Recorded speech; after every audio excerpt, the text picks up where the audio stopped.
Hello everyone, તો હું છું મોનિકા અને મેં આજે બહુ જ વિચાર્યું છે આ વસ્તુ માટે કે હું આજે વ્લોગ બનાવું કે ના બનાવું. તો ફાઇનલી મેં મારો ફોન લઈ લીધો છે અને હું તમને એક વસ્તુ બતાવું કે આજે બેંગ્લોરમાં બહુ જ વરસાદ થઈ રહ્યો છે.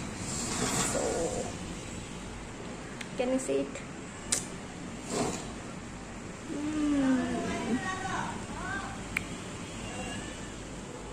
સો મેં કન્ટેન્ટ તો કંઈ વિચાર્યું નથી, બટ મેં એવું વિચારું છું કે આજે કાંદાના ભજીયા અને ભીંડાનું શાક કેવું રહેશે.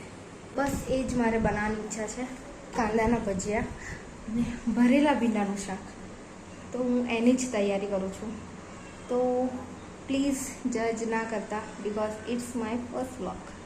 સો લેટ્સ મેક ઇટ. આપણી કઢાઈ અને હવે હું આ રીતના ભીંડા કાપી લીધા છે. આ છે આપણો મેજિક મસાલો.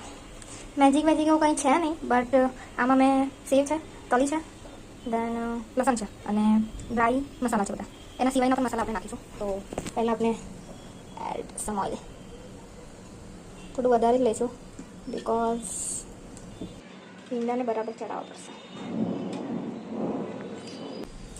જીરું નાખીશું, દેન એડેડ સમ હિંગ, હળદર એન્ડ લસણ.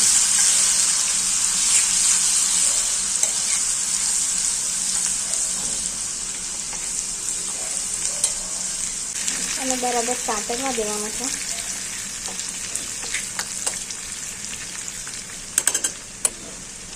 હવે આપણે એમાં કરીશું લીધા.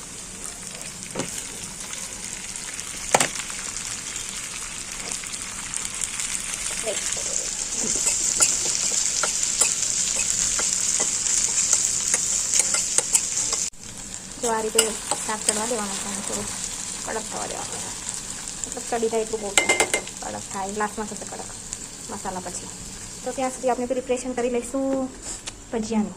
તો એના માટે મેં પહેલાં ફર્સ્ટ તો 1 વાટકી જેટલો ચોખાનો લોટ લીધો છે અને એમાં હું 1, 2, 3, 4, 5 ઓકે 6 ચમચી બેસન.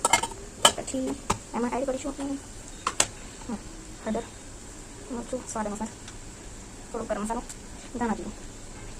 ઓકે, અને પછી છે મીઠું સ્વાદ અનુસાર. એન્ડ એના પછી છે 1 ચમચી ખાંડ. ઓકે, એનો છે. હવે આપણે એનું બેટર બનાવીશું.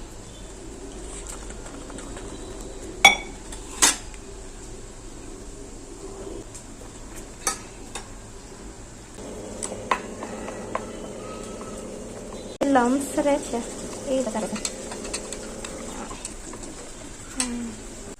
ઓકે, બેટર રેડી છે. હવે તો ગ્લાસમાં એમાં મસાલા કરી દઈશું.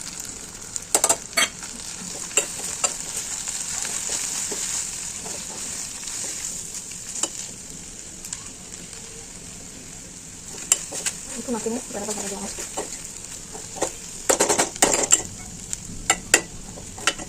બસ આથી આપણું ભીંડાનું શાક.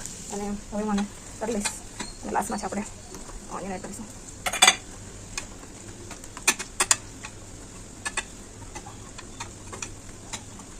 તો હવે ઓઇલ ગરમ થઈ ગયું છે, મેં લઈ લીધું છે.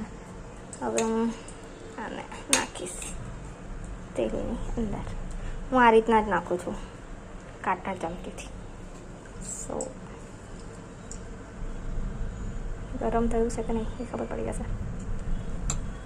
ઓકે, થઈ ગયું છે. હવે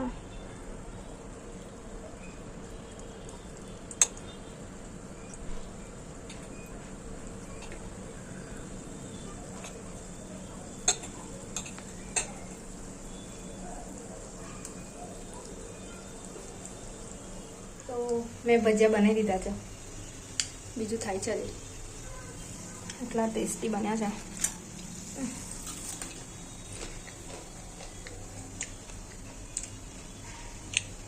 રાઈટ,